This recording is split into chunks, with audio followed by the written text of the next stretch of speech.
Welcome in to another episode of my Dynasty Fantasy Football YouTube. Today, I'm looking at some Dynasty stashes. Make sure to like, comment, and subscribe.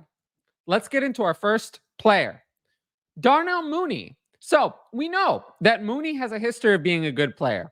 He signed a 3-year, $39 million contract with $26 million guaranteed this offseason with the Falcons. So it's actually a pretty solid money for him. The guarantee is rather large. It signifies that he's going to be used in this offense. Now, we know that Mooney was successful in his first 2 years as a Bear. In 2020, 61 catches, 631 yards, 4 touchdowns, 98 targets, 3.8 catches, and 39.4 yards a game. Great for a fifth-round rookie. And then in 2021, he was really good. 81 catches, 1,055 yards, 4 touchdowns on 140 targets, 4.8 catches, and 62.1 yards a game. Unfortunately, after this strong performance, Mooney dealt with injuries in 2022 and 2023, combined with Justin Fields' uptick in running and incompetent offensive coordinator Luke Getsy, totally incompetent Getsy. It was very bad. And then obviously in 2023, DJ Moore was also there, so it just didn't really come together. But I don't think that at 26 years old, Darnell Mooney is finished or washed. So let's get into why he's a dynasty stash. The Falcons offense. We know this will be a strong offense. Kirk Cousins is there.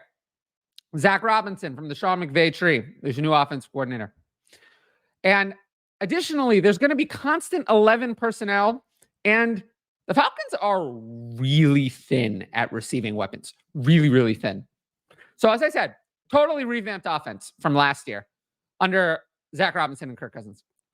And the main thing is that Mooney's going to be on the field every snap. Rondale Moore, their wide receiver 3, gone.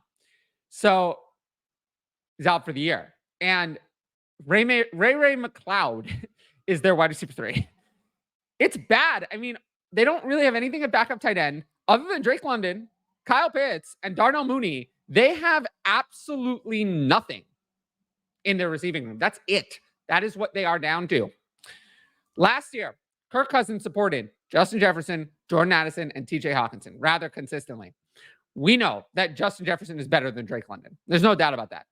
TJ Hawkinson in his career has been better than Kyle Pitts, 100%.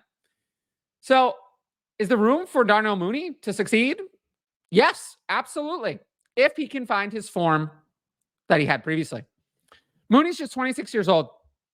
There are some problems with Kyle Pitts, a little hamstring issue, other problems. I've heard some problems about Kyle Pitts in camp. It has not looked so good. Could Darnell Mooney be maybe more relevant than we expect? Sure. If he has a strong week 1, could he gain dynasty value? Absolutely. That's what we're looking for in a dynasty stash. So that's why I put him on the list. Next up, I think this is more of a traditional dynasty stash, Theo Johnson.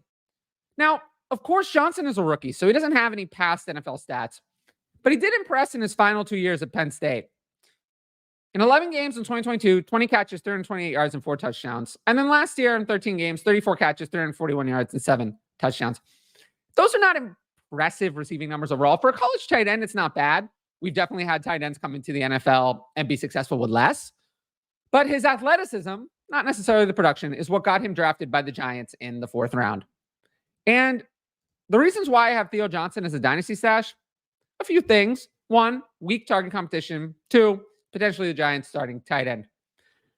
Of course, Johnson hasn't done anything on the field yet, but he impressed throughout camp.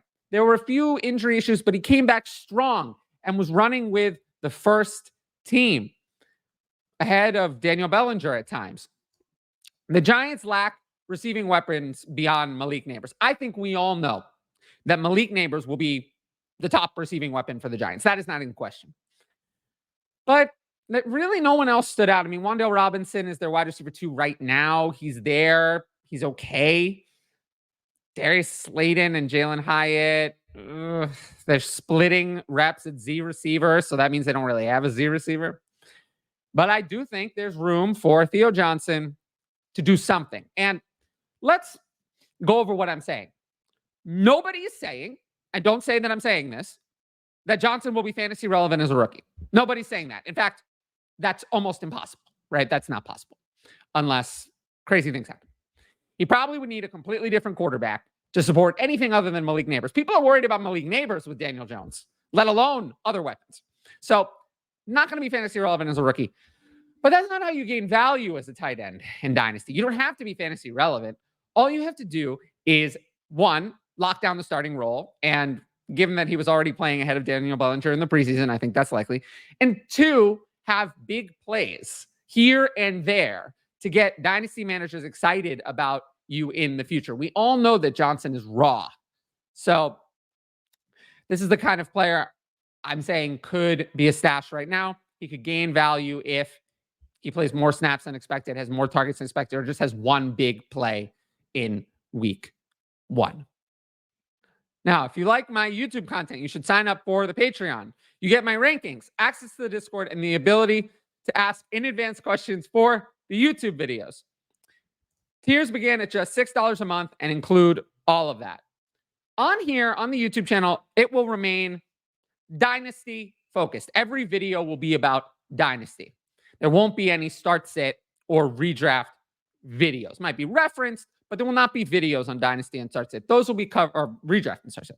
Those will be covered on the Patreon. If you want to know more about the Patreon, I've done 2 why you should join the Patreon videos on the channel. They're on the homepage, so check it out and watch those to give more of an idea of what I'm offering. I really appreciate everyone who signed up and any new patrons who join during the season. Especially, I'm going to be focused even more solely on the Patreon. So make sure to join the Patreon for my best fantasy football advice.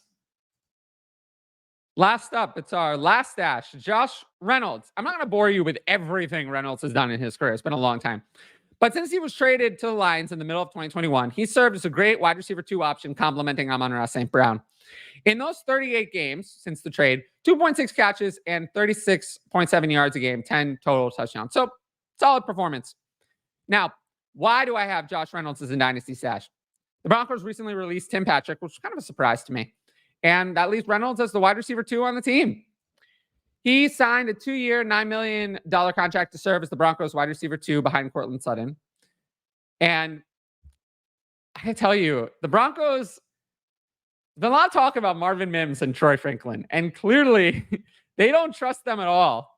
Reynolds was named the starter on the initial depth chart alongside Sutton. Reynolds was the player who played in the preseason as a starter with Sutton and oddly Patrick in 3 wide receiver sets, not Mims, not Franklin. So, of course, is Reynolds going to do anything special in Dynasty? No, but it's a long Dynasty season. There will be injuries. What if Courtland Sutton got hurt? Would Josh Reynolds be an amazing play? No. Might he be a top 50 wide receiver in that case? Yes. It's a long Dynasty season. You don't know what's going to happen. There are going to be bye weeks. There are going to be desperation weeks. Josh Reynolds should be rostered in all Dynasty leagues. Maybe if you don't need him, maybe someone else will need him and you can flip him for a 3rd-round pick. Why not? But I'm just saying he's a player to keep an eye on. The contract is not much, but it shows that at least he might have a role. And I'm interested in stashing Josh Reynolds, just seeing what happens in week 1. Now, there's a little bit of NFL news that I'm going to get into. So let's jump into that now. Noah Gray signed an extension with the Chiefs. The move kind of surprised me, honestly. I thought the Chiefs drafted Jared Wiley. They did this year because they were unhappy with Gray. We've seen 3 years of Gray. I didn't think we saw anything that showed that he should be a long-term successor to Travis Kelce. The Chiefs thought otherwise. They signed him to a 3-year, $18 million extension with $10.1 million fully guaranteed. Now, that locks Gray up through 2027. And with the guaranteed money, it certainly means that he'll be there in 2024 this year and 2025 and probably 2026 because it won't be worth cutting him. Now, this week, they actually played on Thursday night, and Gray had 3 catches for 37 yards versus Kelce's 3 for 34 yards. However, I think that that's somewhat of a mirage. If we look a little closer, Gray played 54% of snaps in week 1, but just ran 11 of 31 routes. So a lot of blocking. Whereas Kelce played an 89% snap share and ran a route on 27 of 31 plays, route running plays. So between the 2 players, Travis Kelce, even though the production was the same, was way, way more involved in the receiving game than Noah Gray. So I'm not overly concerned about Noah Gray taking Travis Kelce's role. That is not going to happen. Jared Wiley also played, actually, but only 20% of snaps with 5 routes. Kelce's the clear lead tight end. Gray is the backup and more of a blocker. But between the contract extension and Gray's some usage, if Kelce ever went down, Gray would be the next man up and would be a streaming option and is way ahead of Jared Wiley. So for now, I have Gray ahead of Wiley in my dynasty rankings. Next up, Pat Freiermuth signs an extension with the Steelers. This one didn't surprise me. They've been talking about this all season. Freiermuth signed a 4-year, $48.4 million deal with $23.38 million guaranteed. Top line numbers pretty nice. Guarantees are not that high, so it's probably only locked in for 2 additional years on top of this year. For me, Freiermuth is an instant sell high. We know that Arthur Smith will rotate tight ends. Freiermuth's situation is good now, but the Steelers will not ever have a wide receiver room this week ever again, where Van Jefferson and Calvin Austin are going to be their wide receiver 2 and 3 this week. It's not going to be that week ever again. Freiermuth kind of reminds me of Cole Kmet in that he's a fine player. He's great for real life, but he's not going to take or earn targets against real wide receivers. If there are real wide receivers, Freiermuth will be bumped down on the target pecking order because he's more used out of necessity than, because he's so great that he earns those targets. We also have to remember that unlike wide receivers, tight ends have real life value that is independent from fantasy football. Freiermuth is an all-round tight end.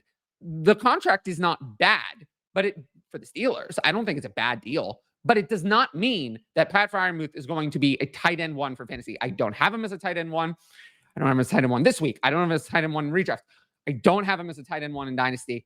And I'm really, rather uninterested in Pat Freiermuth pretty much in every way. So if you can get out from him, take a 2nd-round pick, I'd do it.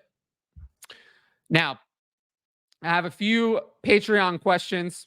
So let's jump into those and we'll close out the show. What is your outlook for Taysom Hill? Is he just a desperate stick of dynamite akin to Gabe Davis, or do we need to be starting him in tight end flex, tight end premium? We have to accept what Hill is, right? He can score 2 touchdowns in any week, and he can be completely not in the game plan in any week. He's actually the opposite of Pat Freiermuth. Pat Freiermuth will probably get you 2 to 3 catches every week. He'll be very boring and uninteresting. Taysom Hill is like the dynamite stick, kind of like you said. So I have those 2 very close in my weekly rankings.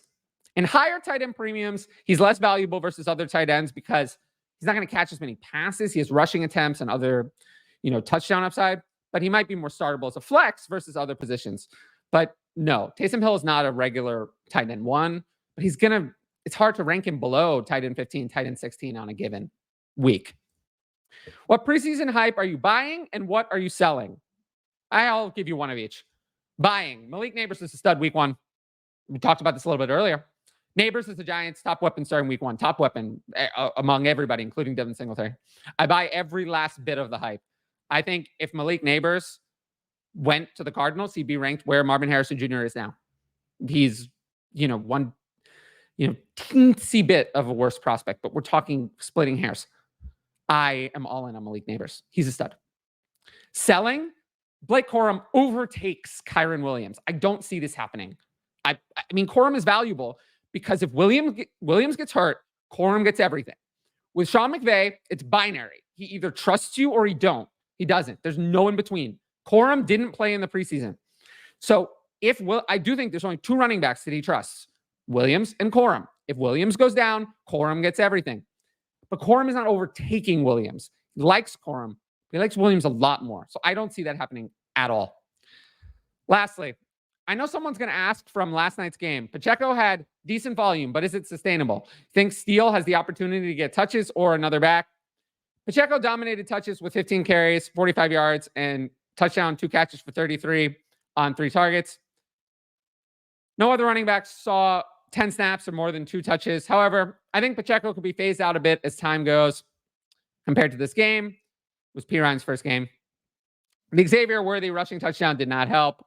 Overall, though, no real change on Pacheco. I kind of thought, as I did about him before, haven't really changed my mind. Now, if you liked the video, make sure to drop a like and leave a comment with your thoughts. As always, the best way to support the channel is to subscribe. And don't forget to hit that notifications bell so you can be notified about all my exciting content as it drops. Of course, if you want my best fantasy football advice, it's available on the Patreon, Dynasty, Redraft, Start Sit, and more. And every sign-up helps support my independent content. But once again, thanks for watching, and I'll see you all later.